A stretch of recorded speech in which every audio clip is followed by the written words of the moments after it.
კინოპრემიერები, პრესტიჟული ჯილდოები, გულწრფელი ემოციები და კრიტიკა. ფილმები, რომლებიც ისტორიაში ჩაიწერა 2025 წელს უხვად იყო. თუმცა წინ კიდევ უფრო დიდი მოლოდინია.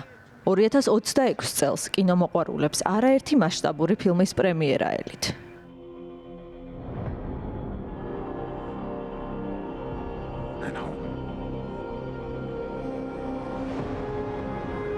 has not been a great year for Hollywood. 2025 წელს ბილეთების გაყიდვები დაახლოებით წინა წლის მსგავსი იყო, რაც იმედგამაცრუებელია. თუმცა იმის გათვალისწინებით, რომ მომდევნო წელს საკმაოდ ბევრი მნიშვნელოვანი ფილმი გამოდის, ვფიქრობ მოლოდინები ახლა უფრო მაღალია. ეს ნაწილობრივ ისეთი ფილმების დამსახურებაა, როგორებიცაა კრისტოფერ ნოლანის ოდისეა. ასევე გვაქვს სტივენ სპილბერგის ახალი ფილმი, რომლის გამოსვლასაც უამრავი ადამიანი ელოდება. არის მრავალი ბლოკბასტერი. გამოდის დიუნის მესამე ნაწილი, შურის მაძიებლები, ადამიანი ობობა, ეშმაკი ატარებს პრადას და ეს ის ფილმებია, რომელთა შემოსავალიც სავარაუდოდ $1 მილიარდ ან მეც მიაღწევს.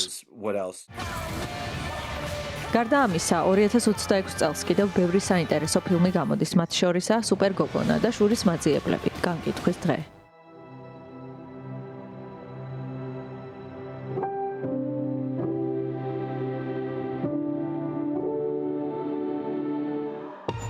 ასევე გამოვა სამეცნიერო ფანტასტიკის ჟანრის რამდენიმე ფილმი. მათ შორისაა პროექტი ave maria, რაიან გოსლინგის მონაწილეობით და სტივენ სპილბერგის ფილმი მხილების დღე.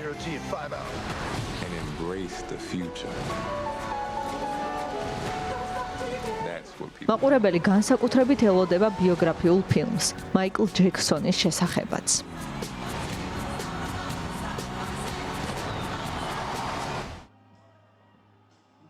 ასე რომ მოლოდინები დიდია, თუმცა კინოინდუსტრიაში მნიშვნელოვანი ცვლილებებიც მიმდინარეობს, რამაც კინოთეატრებზე შესაძლოა უდიდესი კვალი დატოვოს. ზოგი შიშობს, რომ ონლაინ პლატფორმების პოპულარობის ზრდის გამო კინოთეატრებში ნაკლები ხალხი ივლის.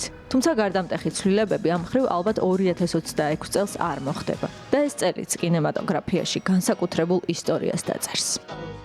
Miranda? Took you long enough.